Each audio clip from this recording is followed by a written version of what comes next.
Are you familiar with the power of the two words, I am? These two words will define your actions based on what you believe, how you see yourself, how you believe others see you, and what you value. The words I am will help you focus on what intuitively resonates with you. From this point, you will then be able to work on your vision board. You may find that the previous what-if exercise is a challenge for you because you believe that you don't have the imagination. This exercise will help you identify the self-imposed obstacles that you use as alibis for not living to your full potential. For this exercise, I would recommend that you use a pen and a sheet of paper, and that you capture your thoughts as quickly as possible so that you can be honest with yourself. Write down any words that you believe define who you are. I suspect that when you do this initially, you'll be surprised with the negativity that you see on the page. However, that is a starting point. Then you need to convert each one of those self-deprecating statements into an opposite. For example, I'm afraid that any new venture will fail. But when you were younger, you didn't hesitate to take on a new job or learn a new hobby. Now you are older and wiser, and you have all the skills that got you to this point in your life. Why and how did you create the fear?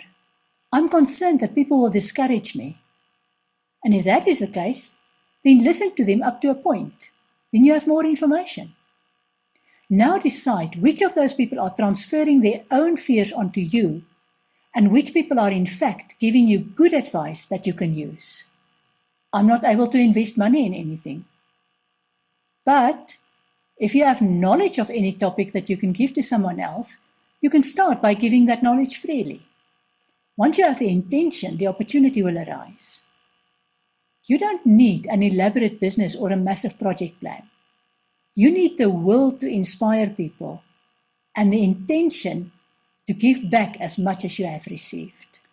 If you have a long list of objections following the I am statement, I suggest the first thing you do is tidy up your bedroom, and then your bathroom, and then your kitchen. These acts of creating order around you will result in order inside you, and then at least you can start a new list with the words, I am tidy. You may in the process also discover that you can say, I'm creative, I'm organized. The alternative is to do nothing and to be held hostage by your negative alibis. Your call. Let's talk about the project plan. Once you've managed to get rid of all your self-imposed obstacles, and you are able and willing to accept creative ideas, you'll be surprised at how many creative ideas you receive daily. Your next challenge will be a most pleasant one, to decide which of these creative ideas you should focus on first. In my experience, there's no need to choose which idea to focus on and which ideas to discard. When your mind is flooded with inspiration, what you need is not an eraser to get rid of those that you are not ready for. On the contrary, you need to capture them all. I have a project plan that I update all the time. Whenever I get an inspiration for something that I would like to do, I immediately add it to the project plan. I do the same for anything that I would like to explore, such as new social media or a website where I can market my writing or psychic readings. Once the items are on the project plan, I know that I will eventually act on each one of those items. It might take a week or it might take 2 years, but the idea is not lost. And I'll never run out of things to create and do to make this world a better place in my own small way. You don't need to invest in a project planning app or do a course in project planning. You can have a project plan on an Excel sheet or even in a notebook that you keep for the purpose. The science of getting rich. If you are looking for a way to predict the lottery numbers and you are reading or listening to this module to find out more, you'll be disappointed.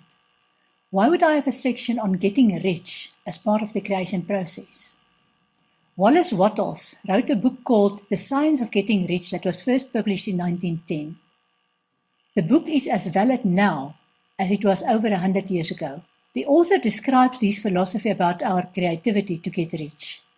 in money as well as in creative ideas. And every word in the book confirms what scientists have since discovered about the role of consciousness as part of creativity. In chapter 1 of the book, the author states, man's right to life means his right to have the free and unrestricted use of all the things which may be necessary to his fullest mental, spiritual, and physical involvement. Or in other words, his right to be rich. The book is not about making lots of money as quickly as possible, but about using the creative process to harness ideas that you can then implement with passion to the benefit of mankind. If there is any profit involved, then the profit will come your way. Search on the internet for the free PDF version of the book. It's less than 80 pages long, but the content is potent, and you will want to return to the book time and again.